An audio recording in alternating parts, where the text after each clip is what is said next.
Programa Fala Carlão. Oferecimento Bradesco. Contrate crédito rural e concorra a tratores 0 km. Olá pessoal, estamos de volta aqui na nossa série especialíssima sobre agricultura irrigada. Oferecimento do pessoal da Netafim, muito obrigado pela sua audiência. E de novo hoje aqui, mais uma vez, na presença aqui do Dr. Lineu Rodrigues, aqui do meu lado esquerdo. Tá bom, Lineu? Excelente, bom Rapaz, dia. Bom dia, eu que agradeço esse privilégio aqui de estar falando com vocês aqui, de compartilhar tanto conhecimento, viu? Não, o prazer é meu, eu tô aqui, eu tô com o ministro aprendendo já aqui, é até difícil falar depois dele dessa história rica que ele tem aí com você, que é um comunicador de primeira qualidade, cara. Pois é, gente, Ô, doutor Alisson, é o seguinte, sempre digo que Deus me ajuda muito, viu? Porque coloca na minha lista de gente só pessoas da prateleira de cima, como o senhor, né? Não, eu tô junto com vocês na prateleira do meio aí. Esse é o doutor Alisson, nós falamos, ontem o senhor contou lá a história, até, vamos dizer, chegar bem pertinho da faculdade, o senhor já estava ficando um homem prático. Bom, eu tinha pedido ao meu pai, que era agrônomo, que ele conhecia bem aí as escolas todas e tinha colegas de várias regiões. Tem lá a escola de agronomia, ela é de origem americana, é uma missão evangélica, mas os americanos são sempre muito práticos nas coisas deles e gostam muito de formar o que eu acho que é importante para você. Cientificamente eles vão te dar o rumo, se você quiser sair bem, mas você tem que também trabalhar. Segundo lugar, você vai ter oportunidade de aprender a ciência junto com a técnica. Eles são muito cuidadosos lá nesse entrosamento, fazer conhecimento e usar o conhecimento. E terceiro lugar, que eu acho muito importante no seu caso, é a formação cívica e moral que eles lá exercem. E de fato é mesmo. A missão evangélica, provavelmente, depois de a escola tinha 53 anos, tinha decidido a não continuar a evangelizar, tentar evangelizar pessoas com mais de 18, 20 anos, que eles achavam que era difícil.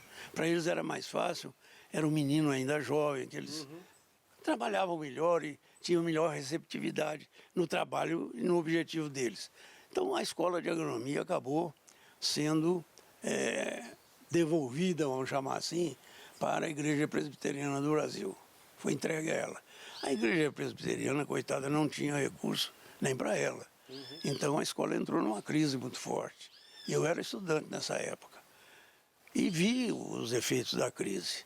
E lá eu já comecei a me preocupar muito com a existência da escola. Uma escola de 53 anos, fechar não pode. Isso aí E eu fui, inclusive, por isso, assim, muito agitado lá dentro, trabalhei muito, fui presidente do centro acadêmico por 2 anos em seguida e fiz um trabalho muito forte, tanto com a parte universitária, como também nós fizemos uma mobilização muito forte da comunidade, de Lavras, do sul de Minas Gerais e do Brasil inteiro. Nós realmente fizemos um trabalho de mobilização, mostrando o que era a Escola Superior de Agricultura de Lavras dentro do contexto do Brasil naquela época.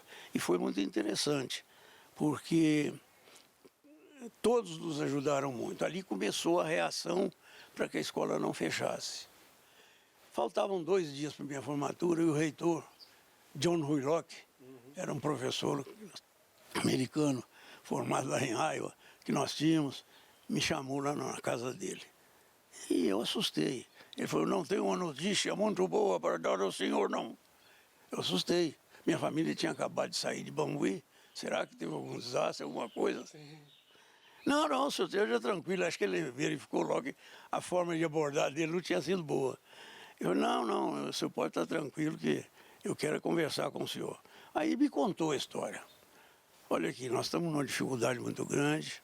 O professor Bernard Bartels, que era um dos melhores professores que tinha lá, tem mais de 40 anos de trabalho aqui dentro e foi convidado para ser o diretor da Mannesmann em Belo Horizonte. Nós não vamos poder segurá-lo. Vamos ter que liberar, ele tem o tempo dele já regulamentar. E ele vai sair. E o professor Clídeno Galvão, que era outro querido dos alunos lá, ele era um rio-grandense do norte, excelente. E ele apareceu com uma doença forte, um problema forte, e o irmão dele, que era médico, tinha um hospital lá em Natal. E ele teve que voltar para a terra dele para ir fazer o tratamento. E ele também vai ter que sair. Aí ele me contou o drama. Eu tenho convidado especialistas, tenho convidado experientes, agrônomos, veterinários, não tem conseguido ninguém para que aceite o cargo. Eu fiquei olhando para ele, não está Onde vai dar essa conversa? Aí ele foi muito objetivo comigo. A verdade da notícia que eu quero dar para o senhor é a seguinte: o senhor estudamos o seu currículo, ele é um currículo muito bom, o senhor foi o primeiro da turma, o senhor estudou, o senhor tem muita visão prática, objetiva, e nós queremos que o senhor venha lecionar conosco aqui. A sua personalidade encaixa dentro desses itens aqui. Eu levei um susto muito grande, falei, escuta, mas e aí, professor? A notícia ruim que eu tenho para te dar é essa. Se você não puder vir, nós vamos fechar o vestibular de janeiro. O Carlão foi me dar um tiro. Eu não caí porque estava sentado, assim como estou aqui agora. Fechar a escola de Lavras, 53 anos, quantos agrônomos formados nós já tínhamos? Nomes famosos, gente que estava ajudando o país, etc. E nós lá pensávamos era o contrário. Uma escola com uma visão daquela, um espírito daquele, uma formação que eles eram capazes de dar ao moço, a personalidade cívica, moral. Eles eram muito religiosos, eram muito exigentes nisso. Eu falei, olha, se o problema está resolvido, não perguntei mais nada, não falei mais nada. Aquele tiro me deu a reação imediata. Se o problema está resolvido, a escola não pode fechar. Agora, aí foi interessante. Ele deve ter visto que eu mudei a minha feição muito. Eu realmente mudei. Sentado na cadeira, eu falei, agora eu não quero uma conversa com o senhor. Olha só como eram as coisas, hein? O que é? O senhor é muito influente na missão evangélica. E nós precisamos resolver o problema da escola. Esse eu quero ajudar vocês. Mas eu quero dizer ao senhor, sinceramente, que eu não venho aqui só para ser professor, não. Eu vim aqui com o objetivo principal de não deixar fechar a escola. Eu sabia que o senhor ia me falar isso. E eu quero a sua ajuda, eu falei com ele. Porque as federalizações naquela época eram muito difíceis.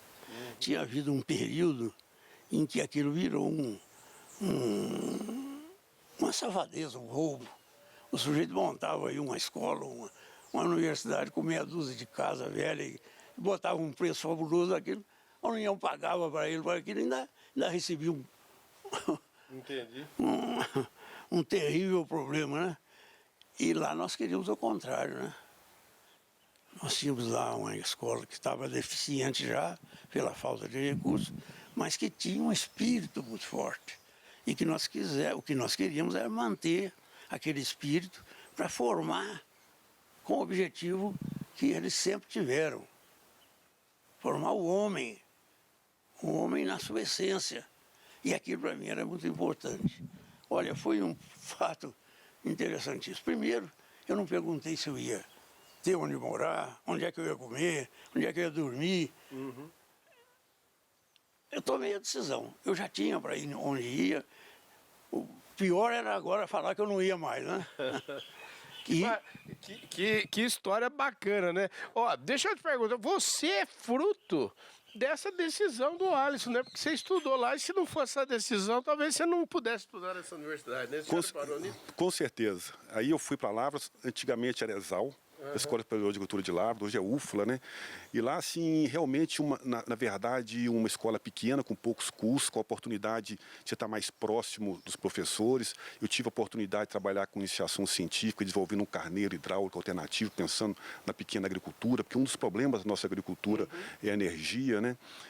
Fui monitor de cálculo, então realmente foi uma experiência muito rica, né, esse momento lá em Lavras. Depois eu tive a felicidade de ir para Viçosa. São algumas coisas, como o ministro está comentando, que são divisores de águas na nossa vida, né? Fui para Viçosa e fui para trabalhar com o Salacier Bernardo, que na época era a referência nossa na agricultura irrigada, e ele, na oportunidade, foi convidado para ser reitor no Rio, saiu e chegou o professor Everardo da Espanha, e eu fui orientado do Everardo, trabalhando com evapotranspiração, foi muito interessante. Depois fui para um doutorado com Proust, que infelizmente faleceu recentemente, e começou a abrir esse olhar, que quando lá com meu tio trabalhava, que era muito bom, ele fazia muito bem a parte de projeto de irrigação, toda essa questão da irrigação pura, né?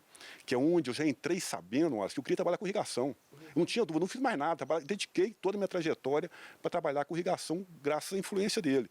Mas com o Proust, eu comecei a ter um olhar não só para a agricultura irrigada, mas olhar a bacia o todo, né? Para a agricultura irrigada, você depende de água e energia. Comecei a ter esse olhar mais amplo da água, que foi fundamental.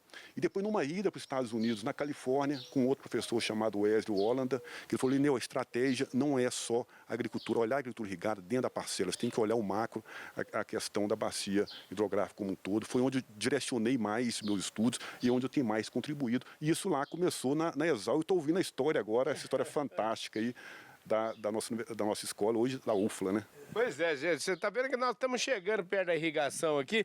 Agora, nessa época, alguém falava de irrigação lá nessa época? Não falava, a cadeira que me deram foi hidráulica, irrigação e drenagem. É mesmo? E eu lecionei 11 anos lá.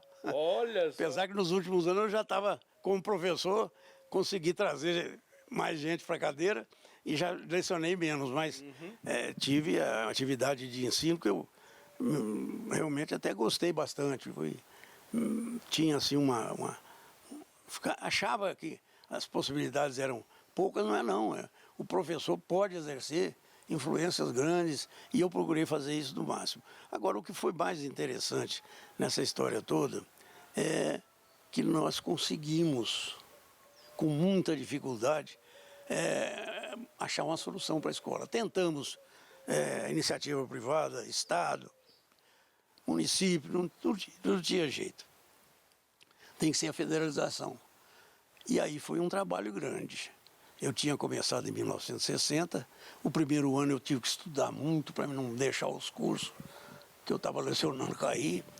E me dediquei também ao estudo, mas já fazendo um trabalho na região, mobilizando os professores, meus colegas agora, os funcionários. E os alunos, eu tinha muita confiança deles, tanto assim, ao ser presidente do diretório por 2 vezes, a gente tinha um relacionamento muito grande.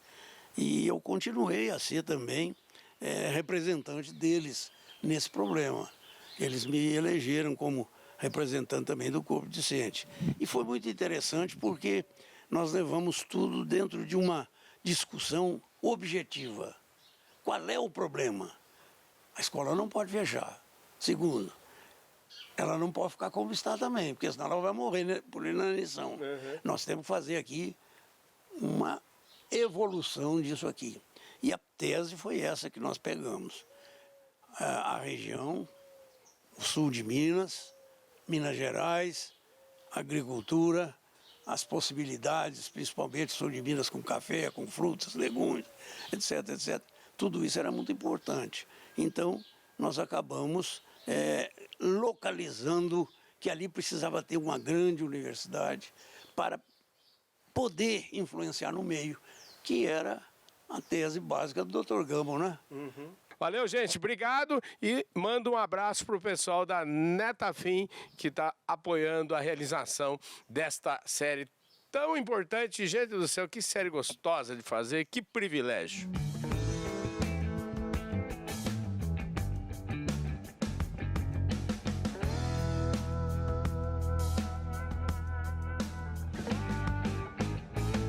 Programa Fala Carlão. Oferecimento Bradesco. Contrate crédito rural e concorra a tratores 0 km.